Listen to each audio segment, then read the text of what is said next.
Tu sais comment les gens nous suivent sur Facebook, puis on est tellement contents parce qu'on leur pose des questions, puis ils répondent. Oui. Alors, Judith Bonheur, elle a dit son point de bascule, ça a été sa dépression. Accepter de toucher le fond parce que tout est trop lourd, mais trouver une toute petite étincelle suffisante qui nous donne la volonté de nous reconstruire complètement. Je trouvais que ça faisait comme, je ne sais pas trop l'histoire que tu vas me raconter de ton père, mais je sens qu'il y a un lien. Justement, les points de bascule, souvent, c'est initié dans un événement qui, en apparence, peut sembler négatif. Oui.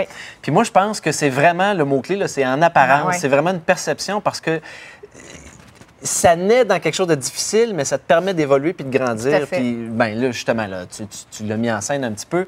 Moi, mon père a vécu un point de bascule important il y a quelques années de ça, en fait, en décembre 2012. Ça fait 2 ans, je vais toujours m'en rappeler. Ça fait longtemps, hein? Puis je lui ai demandé la permission de le raconter aujourd'hui parce que c'est pas nécessairement élogieux pour lui.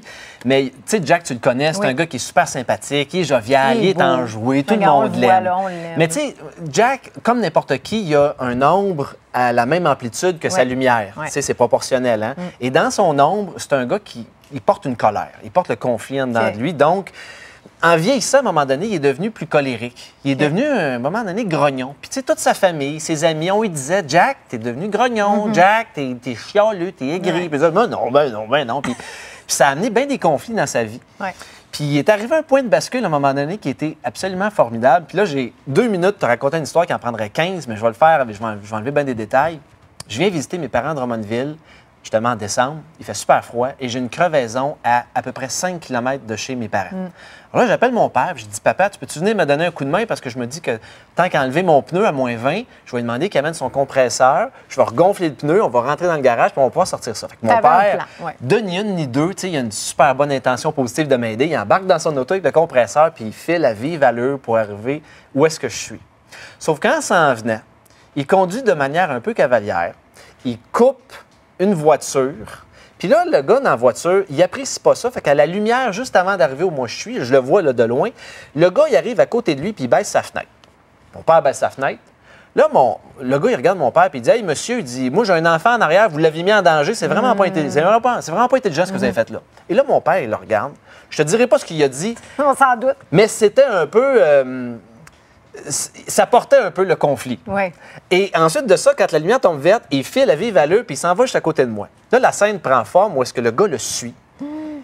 Débarque de la voiture. Moi, je suis pas conscient de tout ce qui se passe. Il débarque de la voiture puis quand il débarque, moi, je commence à paniquer parce que le gars, je te dis, Christine, j'exagère pas, là, le gars, il mesure 6 pieds 3. Il est large comme 2 David. De même, il a la tête rasée puis il s'en va dessus. Moi, je pense qu'il s'en va battre mon père. Fait que j'essaie de me mettre entre les deux. Puis là, il me regarde et dit « Jeune homme, tasse-toi, j'ai allé à parler à ce monsieur-là. » Puis là, il commence à parler. Il dit, là, monsieur, écoutez-moi bien. Il dit, premièrement, ce que vous m'avez dit, ça n'a pas de bon sens. Il dit, moi, là, il dit, je vous parle, je vous vois, je vous manque pas de respect, ça n'a pas d'allure ce que vous faites là. Puis il dit, deuxièmement, là, je suis policier dans la vie. Puis vous êtes chanceux parce que j'étais dans mon ancienne vie, je vous aurais sacré une volée, mais parce que j'ai évolué, aujourd'hui, je résous les choses en discutant poliment avec les gens. Vous devriez savoir mieux que ça à votre âge. Il rembarque dans son auto puis il s'en va. Mon père était... hors de lui? Non, en fait, il était complètement déboussolé. Il n'a pas dit un mot, il a rembarqué dans son auto. Il m'a laissé avec ma mère, littéralement. C'est moi qui l'ai ramené à la maison. Il est reparti chez eux, puis l'histoire pourrait se terminer là, mais le lendemain, j'ai jasé avec lui, puis il m'a dit, David, pour moi, ça a été le plus grand point de bascule parce que je suis arrivé et je me suis demandé qu'est-ce que la vie tente de m'enseigner à travers ça. Et là, il a réalisé que pendant longtemps, il résistait à ce qu'on essayait d'y enseigner. Et que là, il a compris qu'il fallait qu'il se libère de sa colère et son conflit. Il fallait que ça vienne d'un inconnu, hein? C'est ça. Probablement. Et il fallait quelqu'un qui ait une intensité aussi forte, même plus que la sienne, pour passer le message. Alors, je vous dis à la maison, là, si jamais vous vivez une expérience comme ça, là, ben, définitivement, c'est parce que vous êtes sur le bord de basculer puis de vous ouvrir à quelque chose de génial. Seulement, il faut juste le chercher puis le voir. Puis être juste conscient quand ça arrive davantage. Parce qu'il aurait pu l'envoyer promener puis passer à d'autres choses. Mais c'est un homme qui aime ça évoluer. Ben, c'est bravo, Jack. Hein? On voit d'où tu viens quand même. Ça donne une idée. Des chats, ça ne fait pas des chiens. Non, c'est sûr. Merci, David. Ça fait plaisir, c'est une histoire inspirante. Tu embrasseras Jack pour moi dès que tu le vois.